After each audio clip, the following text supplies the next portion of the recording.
to effectively cram for a big exam.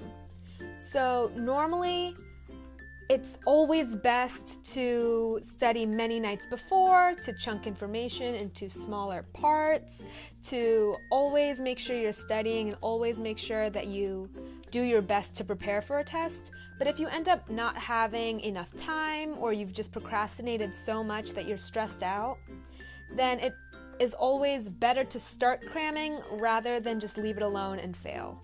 I personally don't use these techniques to cram, and I use these techniques to review information like last minute, right before a test, and so these seem to work really well for me. So first, I always remember that I need to know all of the key terms and key topics.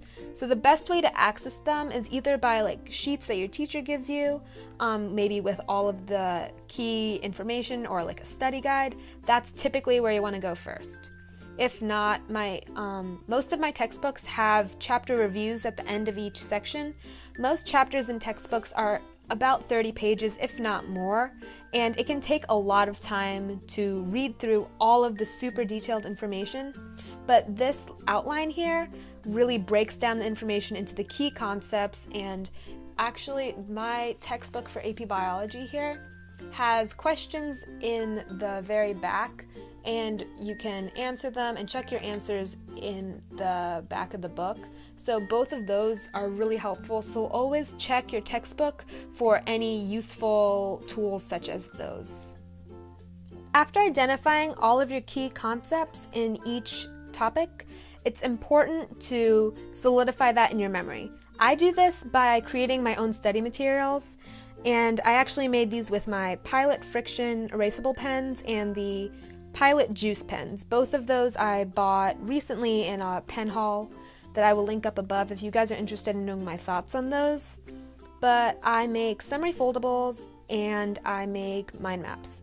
So these both are very helpful in different ways. So the summary foldables are actually very useful in memorizing definitions and memorizing like who people are and memorizing dates, while mind mapping is mostly for linking ideas together and to see the chapter as a whole. This next method is absolutely perfect for auditory learners like myself.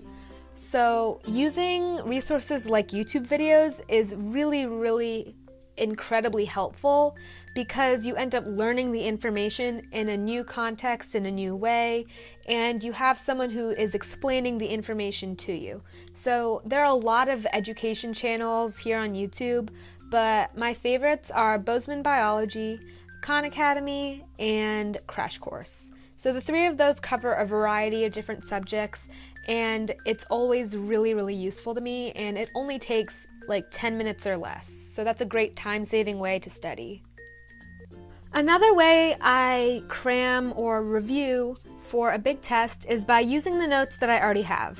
So these are AP Biology notes, and a lot of you are familiar with my technique, but if not, I do have a video on how I format these like outlines that I do.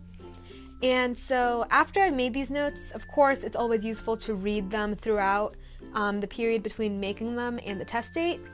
But if you have procrastinated or you haven't been able to get to it, a great way to study is to interact with the sets of notes.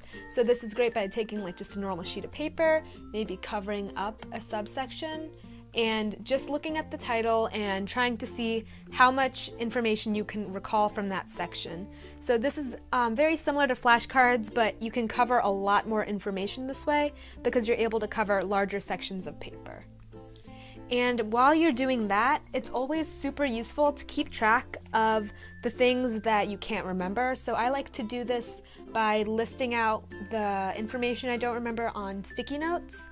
And if you want a more permanent form of this, I always like to use my Rhodia notepads for this because they're really small and compact, and that way, if I have a final exam in the class, which is in most of my classes, then I'm going to need to look back at all of the topics from the whole year. And if you have a notebook full of all of the material that you couldn't quite remember perfectly for the chapter tests, you'll have a big notebook of information that maybe you struggled with during the year and you can study even more during your tests. So this way you're studying for really 2 exams in one, which is amazing. And in addition to that, I also use my vocabulary notebook, and this is very similar to my summary foldables method, where I will simply push the other sheet of the notebook paper behind, and I just look at the vocab words and quiz myself that way. So interacting with sets of notes you already have can save a lot of time because you don't have to make anything, and is great if you're really short on time and need to cram. If you like this video, please give it a thumbs up, subscribe to my YouTube channel because I'll be posting new videos